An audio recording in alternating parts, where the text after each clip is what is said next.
প্রিয় বন্ধুরা, আপনারা দেখছেন ফুটেজটা কুমার নদীর চরের ফুটেজ। এটি আপনাদেরকে দেখানোর খুবই প্রয়োজন, এই জন্য দেখানোর জন্য এসেছি।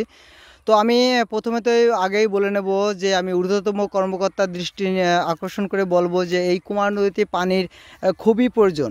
আপনারা দেখতেই পাচ্ছেন যে কুমার নদীতে পানি না থাকার কারণে বেশ কিছু জায়গায় পাট গাছ রয়েছে। এই পাট গাছগুলোকে এখন তারা যে জাগ দেবে, সে জাগ দেওয়ার মতন পানি কোথাও নেই, নদী নালা খাল বিল কোথাও নেই পানি।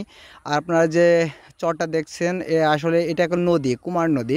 এই কুমার নদী দেখেন ঘিরে বিশাল বড় এক চরে পরিণত হয়ে গেছে। নদীর এপার থেকে ওপার আনাগোনা সব লোকেরই যাতায়াত পায়ে হেঁটে যেতে পারছে, এমন একটা অবস্থা আপনারা দেখতে পাচ্ছেন। আপনাদেরকে দেখানোর চেষ্টা করছি। তো দর্শক, আমি আপনাদের কাছে এবং ঊর্ধ্বতম কর্মকর্তাদের কাছে একটি নির্দেশনা করি, আমি আবেদন করব যে নদীতে পানি দেওয়ার জন্য চেষ্টা করার জন্য। তাতে সাধারণ যে জনগণ তারা বাঁচবে।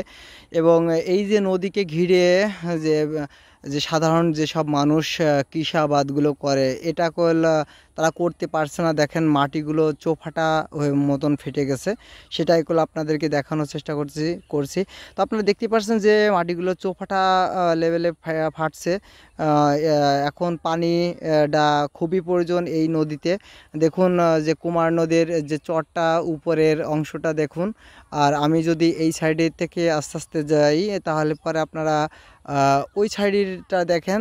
তো এতটা ডিস্টেন্সের মধ্যে পানি, এই যে শুধুমাত্র একটু কিছুটা কস্তুরীপানা রয়েছে, এইটুকু সামান্য একটু পানি রয়েছে, তার কোনো গভীরতাও নেই। তো এতটুকু পানি হয়তো বা 2-4 সপ্তাহের মধ্যেই এই পানিটাও শুকিয়ে যাবে। তো আমি আপনাদেরকে দেখানোর স্বার্থে ভিডিওটা করছি। তো আপনারা অবশ্যই ভিডিওটাকে শেয়ার দিয়ে বিভিন্ন জায়গায় দিয়ে দেবেন। ধন্যবাদ জানাবো ভিডিওটাকে দেখার জন্য।